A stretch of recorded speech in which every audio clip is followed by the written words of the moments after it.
ఈ మాట చెప్పి పోయిన వారంలో ఆగాం. పోయిన వారం అంతకుముందు వారం అండి. ఆ మాట చూడండి ఒకసారి. నేను నీ ధర్మశాస్త్రమును మరచువాడును కాను. అంటే ధర్మశాస్త్రం అంటే ఏంటంటే ఈ మన చేతిలో ఉంటున్న పరిశుద్ధమైన గ్రంథం. ఈ గ్రంథాన్ని ఎవరైతే మర్చిపోకుండా క్రమముగా వాక్యాన్ని చదువుతూ ధ్యానిస్తూ దీంట్లో రాయబడిన ప్రతి ఒక్క మాట ప్రకారంగా ఎవరైతే నడుచుకుంటారో వారు ధన్యులు. ఆ మాట చూడండి. మరి ఎవరంట ఆయన ధర్మశాస్త్రాన్ని మర్చిపోతున్నారో చూడండి. భక్తిహీనులు నీ కట్టడలను వెతకట్లేదని దానికి అర్థం ఏంటి? పట్టించుకోవట్లేదు. అంటే వాక్యాన్ని చదవడానికి ఇంట్రెస్ట్ చూపించట్లేదు, విడిచిపెడుతున్నారంట. ఎవరో? భక్తిహీనులు. భక్తిహీనులు అంటే దేవుని భయము లేని వారు. ఎవరంటే భక్తిహీనులు. దేవుని వాక్యాన్ని పట్టించుకోకుండా నిర్లక్ష్యముగా విడిచిపెట్టేవారు ఎవరంటే భక్తిహీనులు. దేవుని పట్ల వాక్యాన్ని ధ్యానించాలి, వాక్యము కొరికే ఆశ కలిగిన ఉండాలి అని అనుకున్నవారు ఎవరంటే భక్తిపరులు. ఏమంటే వాక్యాన్ని విడిచిపెట్టి లోక సంబంధంగా బ్రతికి లోకము కొరికే బ్రతికిన వారు ఎవరంటే భక్తిహీనులు. ఆయన మాట సందర్భం కనబడుతుంది. భక్తిహీనులు నీ కట్టడలను అది ఏం చేయట్లేదంట, అంటే పట్టించుకోవట్లేదు. వాక్యం మీద దృష్టి కూడా వారికి లేదు. మరి ఈరోజు మనం దేవుని సన్నిధికి వచ్చాం కదా, మనం ఏం చెయ్యాలి చెప్పండి? మన మనస్సంతా ఎక్కడ ఉండాలంటే వాక్యం మీద ఉండాలి. వాక్యాన్ని చదువుకోవాలన్న ఆలోచన మనకు ఉండాలి. వాక్యాన్ని ధ్యానించాలి అని ఏమంటే అంత ఇష్టంతో మనం ఈ వాక్యాన్ని చదువుతూ ఉండాలి. పైవచనంలో కనబడుతున్న మాట ఏంటంటే నేను నీ ధర్మశాస్త్రమును అది మర్చిపోతున్నారు. దానికి అర్థం ఏంటి? చాలామంది ఏం చేస్తున్నారు? వాక్యాన్ని మర్చిపోతున్నారు. కానీ ఒక భక్తుడు మాట్లాడుతున్న సందర్భాన్ని మనం వినగలిగినట్లయితే నేను నీ ధర్మశాస్త్రమును మర్చువాడును కాను. చూసారా? అంటే భక్తులకుంటున్న విశ్వాసం, వాక్యం మీద వారికి ఉంటున్న ఇష్టము, ప్రేరేపణ ఈరోజు మందిరానికి వెళ్తున్న మనలో అలాంటి ప్రేరేపణ ఖచ్చితంగా ఉండాలి. అంటే భక్తులంట ధర్మశాస్త్రాన్ని ఏం చేయట్లేదు, మర్చిపోవట్లేదు. మరి ఒకవేళ మనమే ఏమైనా మర్చిపోతున్నామా? ఇవ్వండి, రోజుకు దేవుడు మనకి 24 గంటల సమయాన్ని ఇచ్చారు కదా. ఈ 24 గంటల సమయాన్ని ఒకసారి రోజు గడిచింది, ఉదయం నుండి మరలా రేపు ఉదయం వరకు ఏమవుతుంది? ఒక రోజు అవుతుంది కదా. ఈ రోజులో దేవుడు నాకు రోజుకి 24 గంటల సమయాన్ని ఇస్తుంటే ఈ 24 గంటల సమయాన్ని, నా సమయం అంతా నేను ఎక్కడ ఖర్చు పెడుతున్నానో ఒకసారి ఆలోచించండి. ఉదయం మొదలుకొని సాయంకాలం 6 గంటల వరకు మన సమయం అంతా ఎక్కడ పెట్టాం? పని చేసుకునడానికి పనికి ఎన్ని గంటల సమయాన్ని కేటాయించాం? మన ఇంట్లో పనులు చేయడానికి ఎన్ని గంటల సమయాన్ని ఇచ్చాం? దేవుని సన్నిధిలో ప్రార్థన చేసుకోవడానికి ఎంత సమయాన్ని ఇచ్చాము? వాక్యాన్ని చదువుకోవడానికి ఎంత సమయాన్ని ఇచ్చానో ఒకసారి మిమ్మల్ని మీరే పరీక్షించుకోండి. నేను ఎవరు మిమ్మల్ని ఏదో మాట్లాడట్లేదు, కానీ ఒకసారి పరీక్షించుకోండి. ఒకసారి పరీక్షించుకుని నిజమే ప్రభువా, నాకు రోజుకి 24 గంటల సమయాన్ని మీరు ఇచ్చారే, ఇచ్చినప్పుడు నేను ఎంత సమయాన్ని నేను మీ సన్నిధిలో నేను గడుపుతున్నానో ఒకసారి ఆలోచించి పరీక్షించండి. దేవుని సన్నిధిలో ఎక్కువ సమయాన్ని నేను మీ సన్నిధిలో గడుపుతున్నాను నాయన, నేను మరింతగా నేను మీకు దగ్గర అవుతున్నానంటే బాగా అది సంతోషమే. దేవుడు కూడా మనల్ని చూసి ఏం చేస్తాడు? ఆయన సంతోషిస్తారు. అది మనం చేసే ప్రతి కార్యక్రమ విషయంలో కూడా, మనం చేసే ప్రతి పని విషయంలో కూడా దేవుడు మనల్ని చూసి ఏం చేయాలి? ఆయన సంతోషించాలి. ఎవరిని చూసి సంతోషిస్తారు తెలుసా? దేవుని పట్ల భయభక్తులు కలిగి ఉన్న వారిని చూసి దేవుడు సంతోషిస్తాడు. అక్కడ కనబడుతుంది, నేను నీ ధర్మశాస్త్రమును మర్చువను కాదు. మర్చిపోడంట ఆయన. అంతేకాదు, నా శ్రమలు నేను ఏం చేస్తానో విచారించి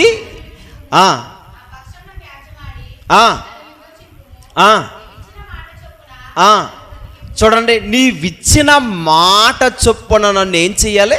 బ్రతికించు. ఎందుకంటే భక్తిహీనులు నీ కట్టడాలను ఏం చేయట్లేదు? అది వెతకట్లేదు. వెతకట్లేదు అనిపిస్తుంది. ఎందుకంటే ఒకసారి చూద్దాం. ఇదే కీర్తనల గ్రంథము 119వ కీర్తన 147 వచనం ఒకసారి చదవండి. అది ఎందుకంటే తెల్లవారుకు మునిపే మొర్రపెట్టి తిని నీ మాట మీద నేను ఆశ పెట్టుకుని ఉన్నాను. ఎవరనుకుంటున్నారు? ఇతను దావీదు గారని మనం ఏం చేయాలి? ఖచ్చితంగా దాన్ని డిక్లేర్ చేయాలి. చూసారా? ఒకసారి మాట చూడండి. తెల్లవారక మునిపే ఏం చేస్తున్నాడు ఆయన? మొర్రపెట్టి తిని నీ మాటల మీద నేను ఆశ పెట్టుకుని ఉన్నానంటే ఏమంటే ధర్మశాస్త్రాన్ని తీసి చదివితే దేవుడు నాతో ఏం మాట్లాడుతున్నాడో ఆ మాట మీద ఆయన ఏం చేస్తున్నాడంట? ఆశ.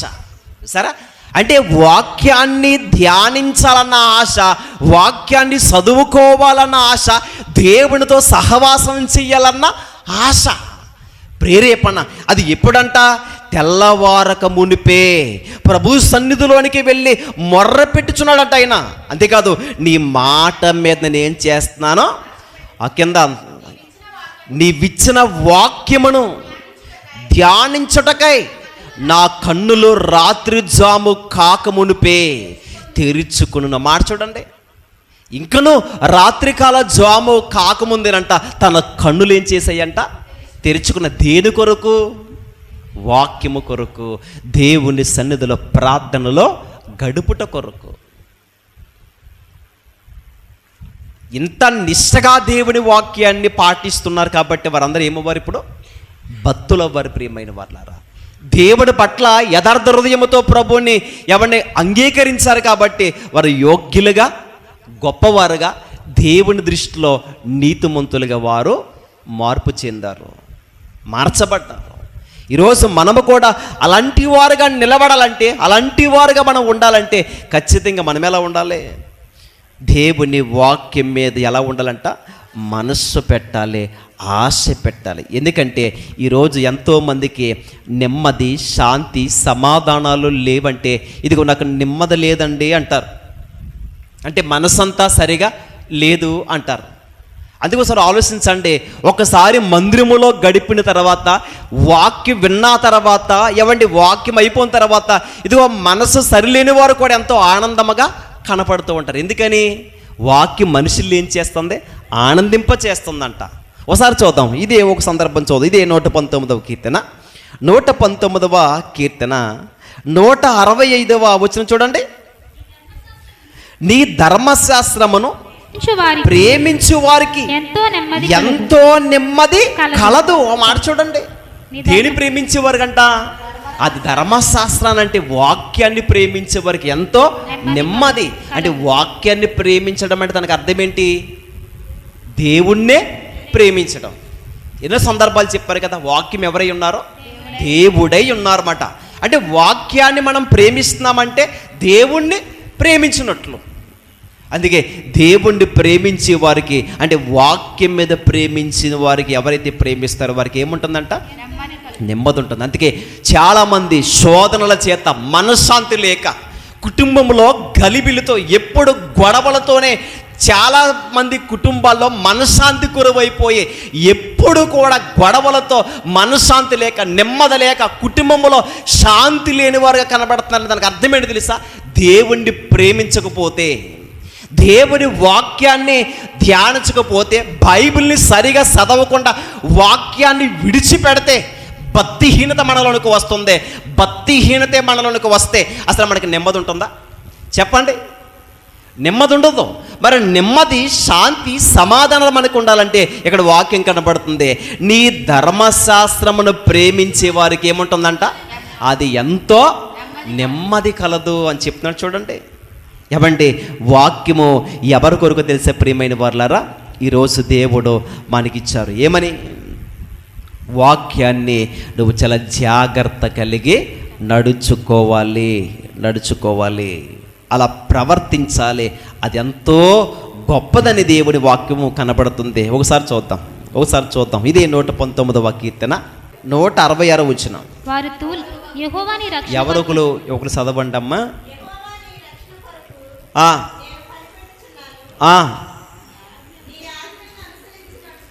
ఆ మాట చూడండి, నీ ఆజ్ఞలను అనుసరించి నడుచుకునుచున్నాను, నేను నీ శాసనముల బట్టి ప్రవర్తించుచున్నాను, అవి నాకు అతి ప్రియములు. ఆ మాట చూడండి, ఎంత చక్కటి మాట. అంటే నీ ఆజ్ఞలను ఒక్కసారి అనుసరించిన, ఆజ్ఞలు అంటే ఏంటి? అది కూడా దేవుని వాక్యమే. ఆ వాక్యాన్ని ఏం చేయాలంటే ప్రియమైన వారలారా, అనుసరించి నడుచుకోవాలంటే ఈ వాక్యము నా జీవితానికి సంబంధించింది. ఈ వాక్యము నా కొరకే, నా కొరకే.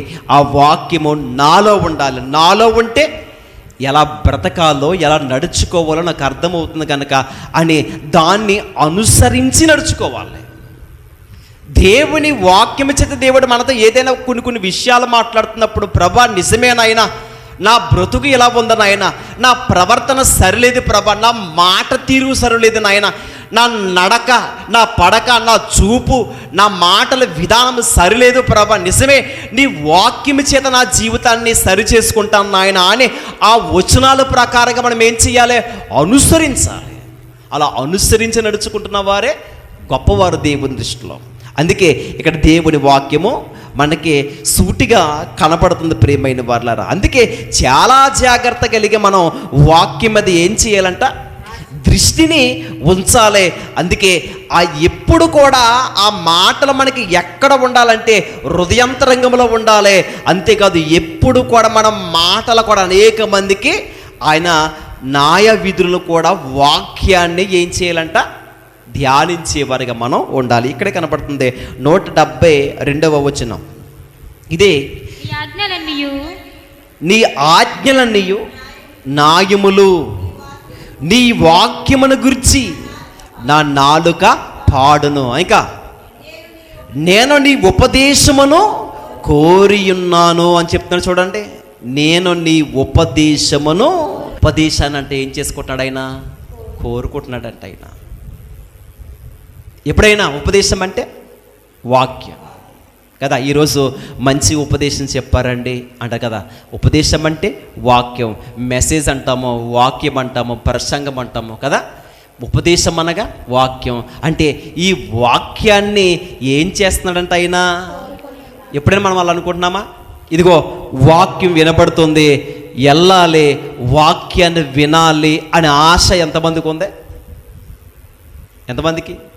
మీ అందరికి ఉందని సంతోషించాలి. ఎందుకని? ఉందగనక ఎక్కడికి వచ్చారు? మందిరంలోకి వచ్చారు. ఎట్నారా? వాక్యం మీద మనసు ఉంది కాబట్టి దేవుని సన్నిధిలో గడపాలనే ఆలోచన, ఒక ప్రేరేపణ దేవుడు మీకు కలిగించారు కనుక వాక్యం వినడానికి మందిరంలోనికి వచ్చారు. ఇక్కడ దేవుని వాక్యం సెలవిస్తుంది ఏంటంటే, నీ వాక్యమును గురించి నా నాలుక పాడును. మరొకటి, నేను నీ ఉపదేశమును కోరికని ఉన్నానని చెప్తున్నా చూడండి. కోరుకున్నాడంట ఆయన ఉపదేశాన్ని. అంటే ఈరోజు దేవుని వాక్యము కొరకు, దేవుని ఉపదేశము కొరకు మనం ఏం చేయాలంటే మనము కూడా కోరుకోవాలి. మనము కూడా వాక్యాన్ని మనం ఏం చేయాలంటే మన జీవితంలో ఆ వాక్యాన్ని ఏం చేసుకోవాలి? నింపుకోవాలి. ఎందుకంటే ఎన్ని బాధలు, ఎన్ని ఇబ్బందులు, ఎన్ని మనశ్శాంతి మనకు ఏమంటే లేని స్థితిలో ఉంటే కనుక వాక్యం మనల్ని ఏం చేస్తుందో తెలుసా? ఏమంటే తప్పించి, బాధలో నుంచి తప్పిస్తుందంట.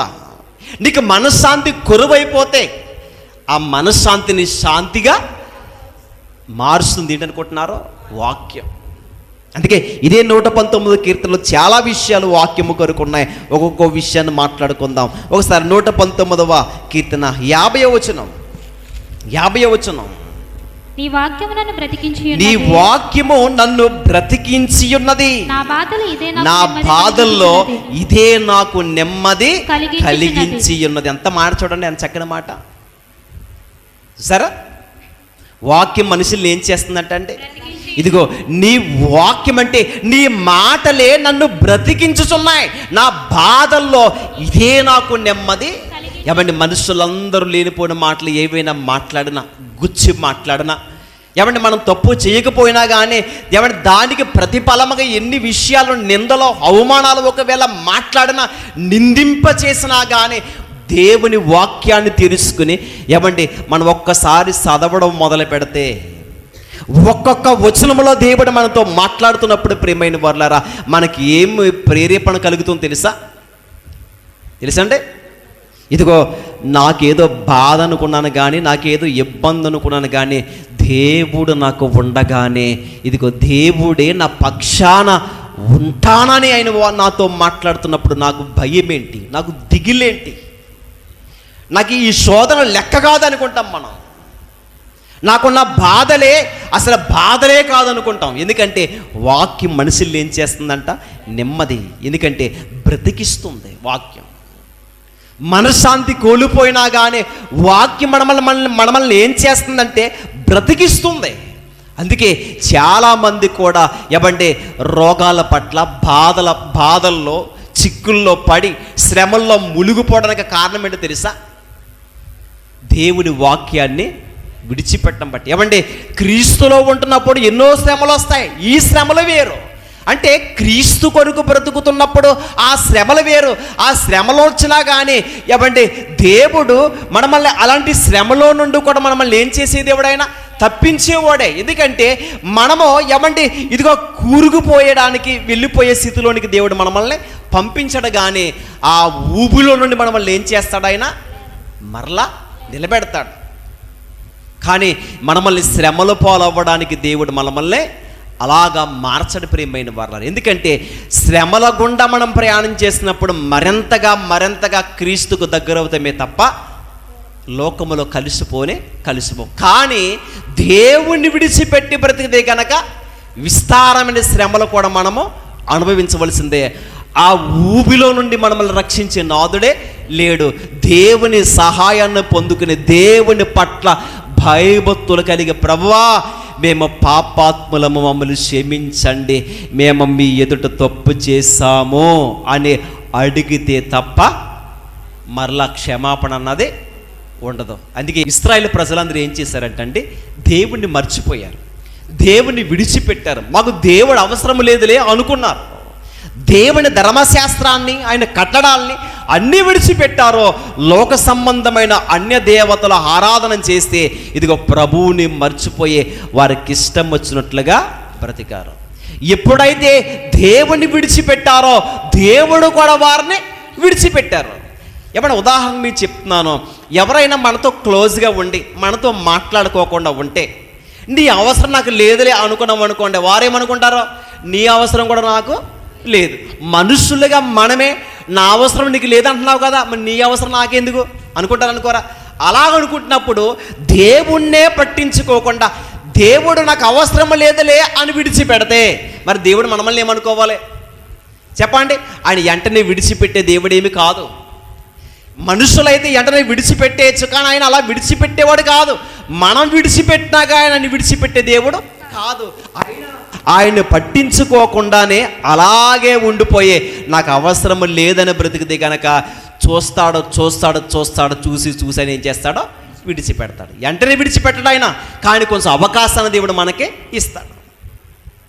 అందుకే ఒకసారి ప్రభు దగ్గరికి వచ్చిన తర్వాత వాక్యములు వెదిగిన తర్వాత తొలగిపోతే వెంటనే అయిపోయింది కదా అనుకుంటే పొరపాటు. వెంటనే ఆయన విడిచిపెట్టే దేవుడు కాదు. కానీ కొన్ని అవకాశాలు దేవుడు మనకి ఇస్తారో, ఇచ్చే అవకాశాలు ఏం చేసుకోకూడదు, విడిచిపెట్టకూడదు. అలాగే ఇంచుమించు ఇశ్రాయేలు ప్రజలు 20 సంవత్సరాలు దేవుడు అవకాశాన్ని ఇచ్చాడు. తెలుసా అండి? ఎన్ని సంవత్సరాలు? 20 సంవత్సరాలు దేవుడు అవకాశం ఇచ్చినా కానీ దేవుణ్ణి మర్చిపోయారు. ఎప్పుడైతే దేవుణ్ణి విడిచిపెట్టారో ఇదిగో ఏమన్నారు తెలుసా? అయినా మీరు నన్ను విడిచిపెట్టారు కదా, మీ అవసరం నాకు లేదని విడిచిపెట్టే ఎవరికి అప్పగించాడు తెలుసా? శత్రువులకు అప్పగించాడు ఆయన. ఒకసారి చూద్దాం. మరలా వద్దాం ఆ సందర్భం అండి. న్యాయాధిపతుల గ్రంథము 10వ అధ్యాయం. న్యాయాధిపతుల గ్రంథము 10వ అధ్యాయం 10వ వచనం. అప్పుడు ఇశ్రాయేలీయులు, ఒకసారి చూడండి. అప్పుడు ఇశ్రాయేలీయులు, మేము నీ సన్నిధిని పాపం చేసి ఉన్నాము, మేము మీ సన్నిధిని పాపము చేసి ఉన్నాము, మా దేవుని విడిచి బయలును పూజించి ఉన్నాము, యెహోవాకు మొరపెట్టక. వాళ్ళు ఏం చేస్తున్నారంటే ఆల్రెడీ దేవుని విడిచిపెట్టారు. దేవుణ్ణి విడిచిపెట్టిన తర్వాత మరలా వారు ఏం చేస్తున్నారంటే ఇశ్రాయేలు ప్రజలు దేవుని సన్నిధిలో ఏమంటున్నారంటే, మేము పాపం చేసి ఉన్నాం ప్రభువా అనే మా దేవుని విడిచిపెట్టి బయలును పూజించి ఉన్నామని యెహోవాకు మొరపెట్టగా. ఏమంటే దేవుడు ఏమంటున్నారో సరే జాగ్రత్తగా ఆలోచించండి. యెహోవా ఐగుప్తుల వశములో నుండి, ఐగుప్తి వశములో నుండి, అమోరీల వశములో నుండి, అమోరీల వశములో నుండి, అమోనీల వశములో నుండి, అమోనీల వశములో నుండి, ఫిలిస్తీన్ల వశములో నుండి, ఫిలిస్తీన్ల వశములో నుండియే కాక సిదోనీయులను, అమాలేకీయులను, మయోనీయులను మిమ్మల్ని బాధపరిచినప్పుడు వారి వశంలో నుండి నేను మిమ్మల్ని రప్పించితిని కదా. అయితే మీరు నన్ను విసర్జించి. ఒకసారి ఆలోచించండి, ఏం చేశారంట అంటే, ఇప్పుడు ఓ సందర్భం ఆలోచించండి. మీరు 10వ వచనం కాడి నుంచి 12వ వచనం వరకు బాగా రాసుకునేవారు రాసుకోండి, తర్వాత చదువుకోండి. ఎంతమంది శత్రువుల చేతిలో నుండి నేను మిమ్మల్ని విడిపించినా కానీ మీరు ఏం చేశారు? బయలు ఆరాధన చేయడానికి ఇదిగో నన్ను విడిచిపెట్టారో, నన్ను విసర్జించారు. కాబట్టి ఇదిగో ఇప్పుడు మీరు నన్ను ఏం చేస్తున్నారో నాకు మొర పెడుతున్నారు కదా. కింద చదువుతాం ఒకసారి 12వ వచనం మరలా చదువుతాం. సిదోనీయులను, అమాలేకీయులను, మయోనీయులను మిమ్మల్ని బాధపరిచినప్పుడు వారి వశంలో నుండి నేను మిమ్మల్ని రక్షించితిని కదా. అయితే మీరు నన్ను విసర్జించి అన్యదేవతలను పూజించితిరి గనుక నేను ఇక్కడ మిమ్మల్ని రక్షింపను. మాట చూడండి, మీరు నన్ను పట్టించుకోలేదు కదా, నా మాట వినలేదు కదా, మీరు నన్ను విడిచిపెట్టారు కదా. విడిచిపెట్టారు కాబట్టి ఇదిగో రక్షించింది నేను, శత్రువుల చేతిలో నుండి నన్ను రక్షించింది నేను. మీకు ఒక్క యుద్ధములో ఒక చిన్న గాయము కూడా పడకోకుండా రక్షించింది నేనైతే, నన్ను మర్చిపోయి నన్ను మీరు ఆరాధించుకోకుండా బయలు ఆరాధన మీరు చేస్తారు. కాబట్టి ఇకనో నేను మిమ్మల్ని రక్షించను అన్నాడు. చూసారా, రక్షించే దేవుడే శిక్షిస్తే పరిస్థితిని చెప్పండి కదా. రక్షించే దేవుడే ఒకవేళ శిక్షించడానికి కూడా సిద్ధంగా ఉన్నాడు ఇక్కడ. ఎందుకంటే దేవుణ్ణి ప్రజలు ఏం చేశారంట? మర్చిపోయారు. అందుకే 13వ వచనం కనబడుతుంది. అయితే మీరు నన్ను విసర్జించి అన్యదేవతలను పూజించితిరి గనుక నేను ఇక్కడ మిమ్మల్ని రక్షింపను. పోయి మీరు కోరుకున్న దేవతలకు మొరపెట్టుకునుడి. చూసారా 14వ వచనంలో, పోయి మీరు కోరుకునిన దేవతలకు మొరపెట్టుకునుడి, మీ శ్రమ కాలమున అవి మిమ్మల్ని రక్షించునేమో అని ఇశ్రాయేలుతో సెలవిచ్చెను. ఇప్పుడు ఏమొచ్చింది వాళ్ళకే? మీ శ్రమ కాలంలో దానికి అర్థం ఏంటి? ఇశ్రాయేలుకి ఏమొచ్చిందమ్మా? శ్రమ వచ్చింది. శ్రమ వచ్చినప్పుడు ఎక్కడికి వచ్చారు వాళ్ళు? దేవుడి అద్దకి. ఈరోజు బాధాకరం విషయం ఏంటంటే, అన్నీ ఉన్నప్పుడు, అన్నీ బాగా ఉన్నప్పుడు ఏం చేస్తారంటే ఏమండి, దేవుణ్ణి పట్టించుకోకుండా దేవుని విడిచిపెట్టి బ్రతుకుతారు. కుటుంబంలో శోధన, ఇబ్బంది, లేకుంటే ఏదైనా ఒక అనారోగ్యం, మనశ్శాంతి లేక, శాంతి లేక, అంటే ఇబ్బందులు ఇంట్లో ఎదురవుతున్నప్పుడు ప్రభువా నా జీవితం ఇలా అయిపోయింది, అయ్యో నా పరిస్థితి ఎలా అయిపోయింది అని దేవుని పాదాల పట్టుకుని అవసరాలకు వాడుకునే వస్తువుగా ఈరోజు దేవుణ్ణి వాడుకుంటున్నారు. ప్రియమైన వాళ్ళు ఎందరో ఎలాగా అవసరానికి వాడుకునే వస్తువు. ఏమంటే ఒకవేళ వస్తువుగా వాడుకుంటే పరిస్థితి ఏంటి? ఇశ్రాయేలు ప్రజలు ఏం చేశారు చెప్పండి? ఏం చేశారు? దేవుణ్ణి విడిచిపెట్టారో వాళ్ళకి కష్టం వచ్చింది. కష్టం ఎందుకు వచ్చింది? శత్రువులందరూ ఏం చేస్తున్నారో అది సిద్ధగొడుతున్నారు అన్నమాట పట్టుకుని. అంటే ఇలాగ వాళ్ళందరూ వచ్చి వారి మీద భారం అవుతున్నప్పుడు మాకు రక్షించే నాథుడే లేడు. 14వ వచనం కనపడుతుంది. దేవుడు మాట్లాడుతున్నారు తెలుసా? పోయి మీరు కోరుకున్న దేవతలకు మొర్రపెట్టుకోండి, మీ శ్రమ కాలమున అవి మిమ్మల్ని రక్షించనేమో. అది ఏమండి మరలా 15వ వచనం చూడండి. అప్పుడు ఇశ్రాయేలీయులు మేము పాపము చేసి ఉన్నాము, నీ దృష్టికి ఏది అనుకూలమో దాని చొప్పున మాకు చెయ్యుము. అది దయచేసి నేడు మమ్మల్ని రక్షింపమని చెప్పి యెహోవాను సేవింపవలెనని తమ మధ్య నుండి అన్య దేవతలను తొలగింపగా ఆయన ఆత్మ ఇశ్రాయేలుకు కలిగిన దురవస్థను చూచి సహింపలేకపోయింది. చూసారంటే ఎంత ప్రేమ కలిగిన వాడు కదా ఆయన. ఒక్కసారి మరలా ప్రభువా మమ్మల్ని క్షమించండి, దయచేసి మమ్మల్ని క్షమించండి, మేము కేవలం మీ ఎదుట మేమేం చేసాం? పాపము చేసి ఉన్నామని చెప్పి ఇదిగో వారి మధ్యన ఉన్నానంట. ఏం చేశారంట? అన్య దేవతల్లో అది. ఇప్పుడు కూడా పాపం మనం చేసామనుకోండి, పాపం చేసామని ఒప్పుకుంటాం. ఒప్పుకోవడం వేరు, ఒప్పుకున్న దాన్ని విడిచిపెట్టాలి. వింటున్నారా? ఒప్పుకోవడం అంటే ఎలాగంటే ప్రభువా అందిన పాపిని క్షమించండి, అయిపోయింది. క్షమించడం బాగానే మాట్లాడాం, మరి హృదయంలో నుంచి ఏం చేయాలని దాన్ని తీసేసుకోవాలి. ఒకవేళ ఒకవేళ మాటలు సరైన మాటలు లేకుండా అపవిత్రమైన మాటలు హృదయంలో ఉంటే, కొండుమలు చెప్పే స్థితిలో ఉంటే, కోపమే ఉంటే, గర్వమే ఉంటే, లేకుంటే భక్తిహీనత మనలో ఉంటే, ఇదిగో నేను తీసేసుకుంటున్నాను నాలో నుంచి ప్రభు అని మనం ఆయన సన్నిధిలో ఒప్పుకొని తీసివేయాలంట. అది ఒప్పుకోవడం వేరు, తీసివేసుకోవడం వేరు. ఇలాగ ఎప్పుడు ఇలాంటి మనస్సు మనకు వస్తుందో దేవుణ్ణి ఎవరు ప్రేమిస్తారంటే, ఇందాక మనం వెళ్ళాం కదా 119 కీర్తనలో. సరే రండి, ఎందుకు వచ్చాము అక్కడికి? దేనికోసం వచ్చాము చెప్పండి? ఎందుకు వెళ్ళాము అక్కడికి? ఇప్పుడు దీనికంటే ముందు ఒక రిఫరెన్స్ చెప్పాను నేను మీకు. అది ఏంటమ్మా? నా బాధలు ఇదే నాకు నెమ్మది కలిగి. అది అంటే బాధల కొరకు వచ్చిన సందర్భం. ఆ రోజు ప్రజలకు ఏమొచ్చింది? ఇప్పుడు అది బాధే కదండి, వాళ్ళకి ఇబ్బందులే కదా. శత్రువులు అడగగొడుతున్నారు, వాళ్ళకి ఏమీ లేకుండా శత్రువులు అందరూ ఏం చేస్తున్నారో, వరకున్న సమస్తమును కూడా పట్టుకుపోతున్నారో. శత్రువులందరూ వాళ్ళని ఏం చేశారంటే ఆక్రమించారు. మనశ్శాంతి కొరువైపోయింది.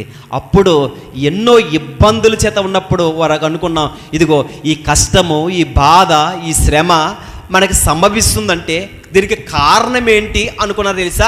మనము దేవుణ్ణి అంటే యెహోవాని మనం ఏం చేసాం? విడిచిపెట్టాం కాబట్టి మనకి ఈరోజు కష్టం, బాధ, మనల్ని విడిపించేవాడే లేడు ఇప్పుడు. అంటే మనము విడిపించేది ఒక్కరో ఉన్నారో అని ఎవరి దగ్గరికి వచ్చారు చెప్పండి? దేవుని యొద్దకు. మరి దేవుడు ఏమన్నారు? నన్ను విడిచిపెట్టారు కదా, నన్ను వద్దనుకున్నారు కదా, వద్దనుకుంటున్న వారి దగ్గరికి వెళ్ళి మీరు ఏం చేయాలి? మొర్ర పెట్టుకోండి. మీ శ్రమ దినాన్నవా ఏం చేసిను? మిమ్మల్ని రక్షించనేమో అడగండి అన్నారు. కానీ అడిగిద్దామనుకున్నారో వాళ్ళకి కూడా తెలిసింది ఏమని? మమ్మల్ని రక్షించేది, మమ్మల్ని విడిపించేది, మమ్మల్ని నిలబెట్టేది, మమ్మల్ని బలపరిచేది, మాకు నెమ్మదినిచ్చేది ఎవరో తెలుసా? నీవే ప్రభువా. కేవలం మీ ఎదుట మేమేం చేసాం? పాపం చేసాం. ఇక్కడ వాక్యం కనపడుతుంది, నా బాధల్లో ఇవే నాకు నెమ్మది కలగజేస్తుంది అని తెలుసా? వాక్యం ప్రియమైన వర్లారా, వాక్యం. అందుకే వాక్యం మీద మనం ఏముంచాలో తెలుసా? శ్రద్ధ ఉంచాలి. ఎప్పుడు వాక్యము కొరకే మనం ఏం చేయాలంటే కనిపెట్టుకునే వారుగా ఉండాలి. ఒకసారి 74వ వచనం చదువుకుందాం. ఇదే కీర్తన గ్రంథం.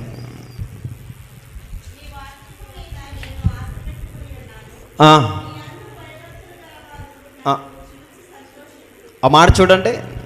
ఏంటమ్మా? నీ వాక్యం మీద నేను ఆశ పెట్టుకుని ఉన్నాను, నీ యందు భయభక్తులు గలవారు నన్ను చూసి సంతోషించదరు. చూసారంటే అంటే ఒక్కసారి దేవుని వాక్యం మీద ఆశ కలిగి ఆశ పెట్టుకుని ఆ వాక్యము హృదయములో ఉంటే కనుక నీ యందు భయభక్తులు గలవారు నన్ను చూసి ఏం చేస్తారంట? సంతోషిస్తారు. అంటే ఎంత ధన్యత కదండి. ఈరోజు అలాంటి భాగ్యాన్ని మనం ఏం చేయాలంటే సంపాదించుకునే బిడ్డలుగా ఉండాలి. ఆ వాక్యము కొరకు మనం ఏం చేయాలంటే కనిపెట్టి ఎదురు చూసే బిడ్డలుగా ఉండాలి. ప్రియమైన వాళ్ళారా, ఓసారి చూద్దాం. ఇది కీర్తన గ్రంథము 33వ కీర్తన. ఒకసారి చదవండి, ఎంత చక్కటి మాట. యెహోవా నీ కట్టడాలను అనుసరించుటకు నాకు నేర్పుము. అప్పుడు నేను చూసారా అంటే ఏంటి ఏమ్మా?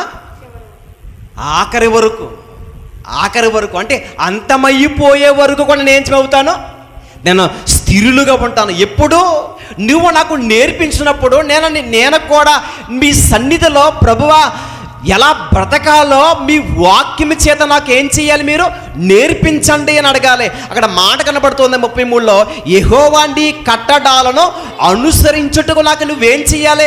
నేర్పించు. అంటే వాక్యమే నాకు నేర్పించంటే వాక్యము హృదయములో ఉందనుకోండి, ఏమంటే ఎలా బ్రతకాలో కూడా నేర్పించేది ఎవరనుకుంటున్నారో? దేవుడే. అందుకే మనకి ఏదైనా ఒక అపవిత్రమైనది లోక సంబంధమైన పాపం మనల్ని ప్రేరేపిస్తుంది అనుకోండి, ప్రేరేపిస్తుంది, పాపం ప్రేరేపిస్తుంది అనుకోండి.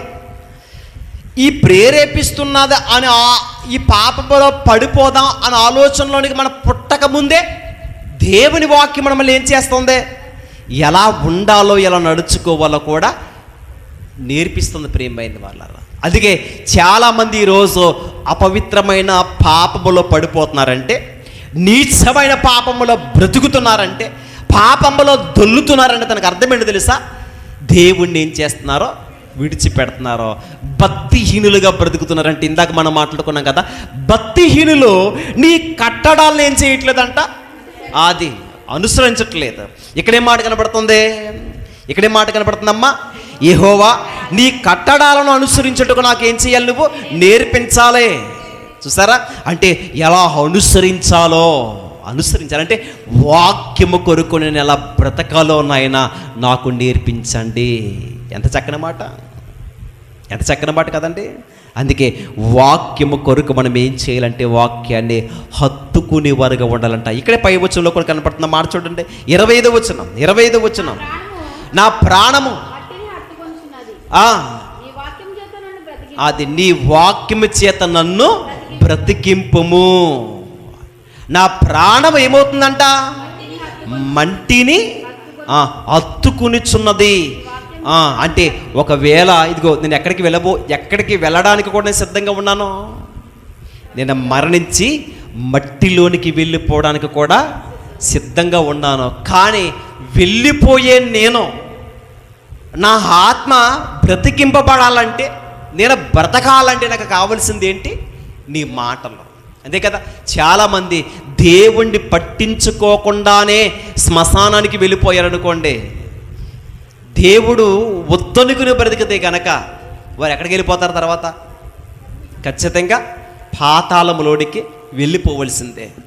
వెళ్ళిపోయే ముందు ఎవరైనా సరే వెళ్ళిపోతాం. మైక్లో వాక్యాన్ని బోధిస్తున్న నేను కానీ, ఈ ప్రపంచంలో ఎవరైనా సరే, కానీ మరణం అన్నదే ముందు వెనక.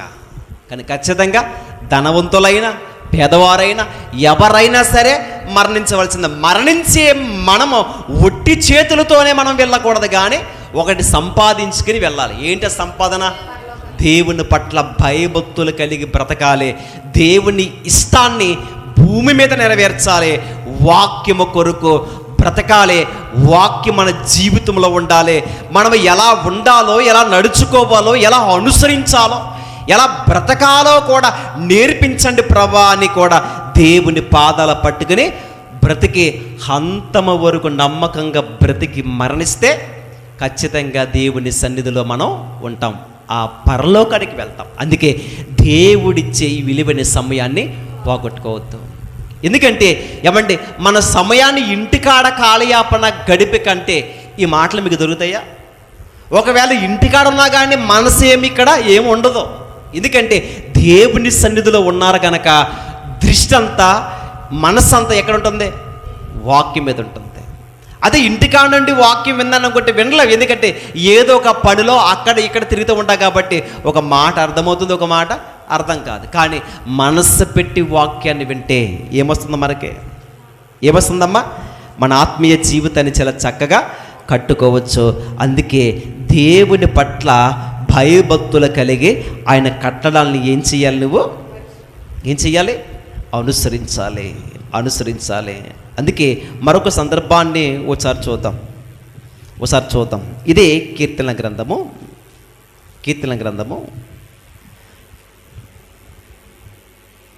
55వ వచనం. యెహోవా రాత్రివేళ నీ నామమును స్మరణ చేయుచున్నాను, నీ ధర్మశాస్త్రం అనుసరించి నడుచుకొనుచున్నాను, నీ ఉపదేశం అనుసరించి నడుచుకొనుచున్నాను, ఇదే నాకు వరముగా దయచేయబడి ఉన్నది. ఇదే నాకు వరముగా దయచేయము. చూస్తారా ఏంటంటది, ఒక వరం. వరం అంటే ఏంటి, కోరుకునేది ఒక బహుమానం, ఒక గిఫ్ట్ లాంటిది, ఒక భాగ్యం కదా. ఎన్నో సంవత్సరాల నుండి పిల్లలు లేరనుకోండి, ఒక 10 ఏళ్ళు 15 ఏళ్ళు గడిచిపోయిన తర్వాత పిల్లలు పుట్టారనుకోండి, ఆనందం ఎలా ఉంటుంది, కదా, చాలా సంతోషంగా ఉంటుంది, చాలా ఆనందంగా ఉంటుంది. ఇక్కడ దేవుని వాక్యము కొరకు ఎలా బ్రతకాలో, ఎలా అనుసరించాలో, నీ ఉపదేశమును నేను ఎలా అనుసరించాలో, నడుచుకోవాలో అని కూడా మాట్లాడుతూ చెప్తున్న మాట ఏంటంటే పై వచనంలో, నీ ధర్మశాస్త్రమును అనుసరించి నడుచుకొనుచున్నాను, ఉపదేశం అనుసరించి నడుచుకొనుచున్నాను, ఇదే నాకు వరముగా దయచేయబడి ఉన్నది. చూసారా ఎంత చక్కగా మాట్లాడుతున్నాడు ఆయన. నీ ధర్మశాస్త్రాన్ని ఏం చేస్తున్నట్టున్నాడు ఆయన? అనుసరించి నడుచుకుంటున్నాను. మరొకటి, నీ ఉపదేశమును కూడా ఇదే నాకు వరముగా దయచేయబడి ఉన్నది. ఇదే నాకు అంటే భూమి మీద బ్రతుకుతున్నప్పుడు కూడా మనకు ఒకే ఆలోచన, ప్రభువా నేను బ్రతికినంత కాలము కూడా మీ కొరికే బ్రతుకుతాను, నేను మీ కొరికి నేను జీవిస్తాను తండ్రి. ఈ లోకములో ఇదిగో లోక సంబంధమైన విషయంలో వెళ్ళకుండా నేను బ్రతుకు దినములన్నీ కూడా నా జీవితాన్ని నేను మీకు సమర్పించుకుంటానని యథార్థ హృదయముతో బ్రతకాలి. ముగించుకుందాం. చాలా విషయాలు ఉన్నాయి ఏమండి, అయినా కొన్ని సందర్భాలు చూసి ముగించుకుందాం. చూడండి, ఈ వాక్యాన్ని చాలా జాగ్రత్తగా మనం ఏం చేసుకోవాలంటే